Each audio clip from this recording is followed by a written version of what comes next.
Well, we probably covered this the last time that we were on the show together, but if you were to look back, again, not so much now as a Catholic 14 years later, but if you look back at the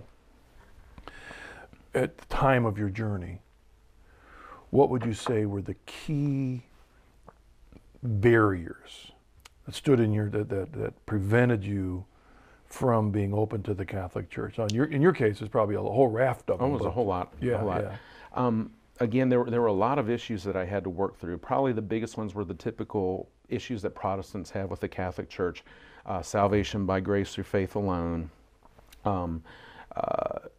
the nature of salvation, Scripture, sola Scriptura, things like this. Of course, I've come to realize since then that there is no denomination that practices sola Scriptura, but that's another story. But those were the two main things. Of course, all the corollary things, the Pope, the Eucharist, confession, right down the line.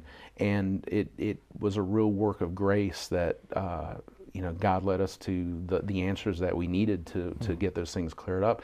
And it got to the point where we didn't have an excuse to stay out anymore. The two issues that were probably central to our conversion, or my conversion, I should say. Number one was the Eucharist, without a doubt. John chapter 6, as a Baptist, I tap danced around that so many times, trying to say it doesn't really say what it says. Jesus didn't really mean eat my flesh, drink my blood. And comparing that with what St. Paul wrote in Corinthians when he says, if you eat or drink unworthily, you eat or drink damnation to yourself, not recognizing the body and blood of Christ.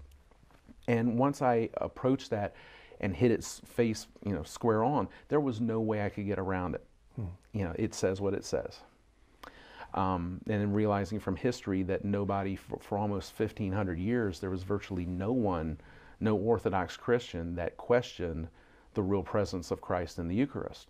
So that was probably the main thing. The second thing is the unity of the church. Well, before we go into that, let's go back to Eucharist one, because that's such an important issue. Because I remember in my own journey, one of the issues that, John 6, what you're saying is right along with my own journey, but I think what struck me, and Michael, your own thoughts, was that let's face it, the biggest problem today with non-Catholics accepting what the Catholic Church is about the Eucharist is when it comes right down to it, the non-Catholic is going to say, well, wait a second, all I see is a wafer of wheat.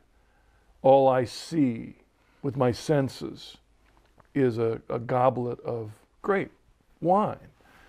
And what's interesting is that for those 1,500 years when it wasn't challenged, it's because in the earliest days of the church, they recognized that very issue to say, don't trust your senses. Right. Did you see that when you're looking at the early fathers? I saw some of that, but for me personally, my belief in the Eucharist is the ultimate test of my belief in the divinity of Christ. Because if you took Jesus' physical body as he was 2,000 years ago and looked at it under a microscope, you would find flesh and blood. Right. It takes a supreme act of faith to believe that this carpenter from Nazareth is actually God the Son, the second person of the Trinity, God incarnate. Right. Well, if you can believe that, is it that much of a step to believe that the same God can become bread and wine for us? Yeah, that's right. It's really an act of faith and trusting in the miracle.